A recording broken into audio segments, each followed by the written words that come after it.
generally, when we look at your career, if you just sort of pick out some of the key highlights for you, how it all started, the first sort of moments as you joined West Ham, etc.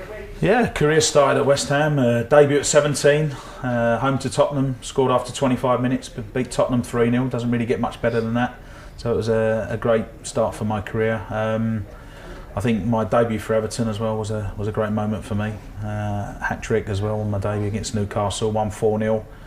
And I think the pinnacle of anyone's career really is playing for your country, and I made my debut against Sweden for England as well, first to 7 caps, and very proud of my debuts and my England caps, which is great. You set for yourself a bit of a target, I think, on goals. You wanted to get over 200, you want to get close to amazing ability to score goals. Is that what was the adrenaline every time?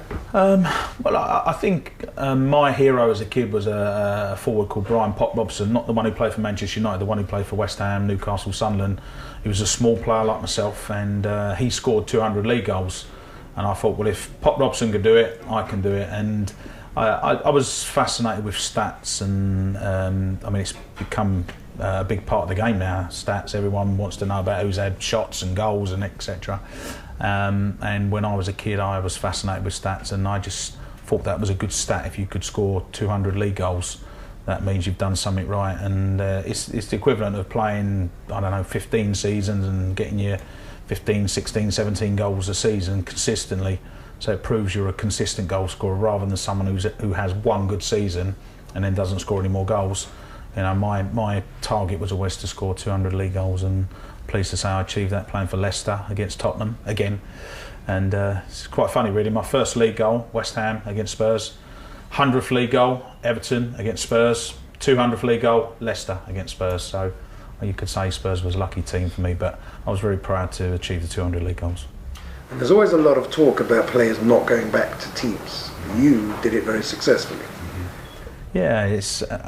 I think I was very lucky and very privileged to go back to West Ham. West Ham was my team. I left because I felt it was the right thing for me to do, to go to Everton and try and win lots of trophies. I didn't win any trophies, but I came back to West Ham, and Harry Redknapp brought me back to the club, and I was very lucky to play for the club for the 2 spells, and it's only happened to I think about 6 or 7 players in the whole of West Ham's history, and I'm one of those that has played for the club twice. So yeah, it was great to come back and just to have a little bit more success and be the top scorer again, which my aim every start of every season was to be the top goal scorer. And who are your favourite partners to play with? I think Frank McAvenny was probably the best partnership I had. Again, going back to stats, 54 goals in one season together, just the 2 players, it was a wonderful season. We finished 3rd as well, the team, and perhaps should have won the league back in 1986. I enjoyed playing with Paul Goddard at West Ham as well, good player. And then when I went to Everton, I played with Graham Sharp, I played with Peter Beardsley, and then at Leicester I played with Emil Heskey, who for me was a fantastic player to play alongside. And you know, he often took a little bit of stick because he didn't score the goals, but as a team player, Emil was a fantastic player, and you know, I was very lucky to play alongside such good players. And when you look at West Ham today, they've had a bit of Sam Allardyce has a bit of a stick. I think they announced yesterday that he's continuing. How do you feel about it? Well, I think I mean, I said that Sam was the right man for the club when West Ham got relegated, and his brief was to get the club back into the Premier League from the Championship, which he did. They then finished 10th this season, finished 13th, not quite a good a season.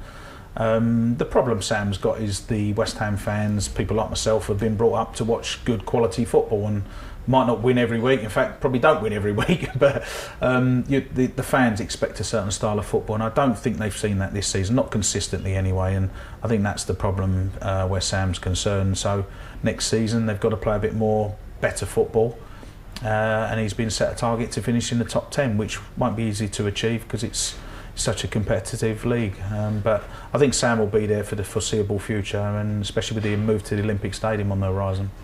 Yeah, I mean, they've definitely put him under slightly more pressure again by saying you've got to finish 10th. Yeah, of course. But I think, you know, we've already spoken about myself. I think players, managers, you should thrive under a target. If you don't think you can achieve that target, you might as well walk away now and say, well, I can't do that. You know, Sam obviously feels he can, and they finished 10th the season before. There's no reason, with a couple of extra players, you know, a few good signings, there's no reason why they can't compete. It's very, very difficult to get in the top 7 now, very difficult. But there's places 8th, 9th, 10th. I think that's where West Ham could look to achieve over the next 2 or 3 seasons. And when you look back over all the goals that you've scored, when you sort of think back, which you must do whilst you're driving along, and all the games, you must probably remember like they were yesterday. Yep. What is that goal that always comes back to you? Good question. It sounds really sad to say this, but probably my first goal, because I think it was the goal that launched my career. It meant so much to me because I was a West Ham fan. I was a crazy West Ham fan, and within 18 months of joining the club, I actually was scoring alongside my teammates, Phil Parkes and Ray Stewart, Alvin Martin, Alan Devonshire. I was playing alongside those players, and you know, that thrill of scoring as a 17-year-old. I mean, I scored hundreds of goals after that, but that one goal was the special one for me, and luckily the cameras were there that day, and I've got it on the old VHS tapes, and I can look back and sort of think, yeah, no, that was a great thrill for me to score that goal. So, you know, I'd love to say there was lots of goals since then. Every goal was special to me, but I think that first one was the real big one. Was the football was always the only thing you ever wanted to do? It was, yeah. I mean, I think I knew from an early age that I could do what was easy for me wasn't easy for other players. I think other players, they couldn't score the goals. For me, it was easy. I just somehow, whether it was just a given talent, you know, I was just born with the talent to score goals, and I found it easy to score goals. I mean, the rest of the game was hard, running round and, you know, making tackles, heading the ball, etc. All that was hard for me.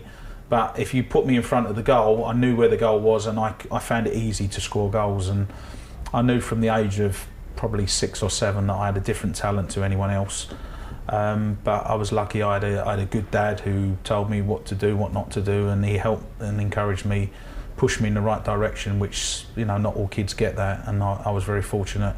And then once I got to West Ham, then I was on my own. I didn't have my dad. I was on my own, and I then had to make my own way. But yeah, no, I mean, I love scoring goals. It's the best thrill in the world. It's the one feeling I can't get in life. I can't walk out the front door here and go and get the same thrill of scoring a goal. I will never ever be able to replicate that.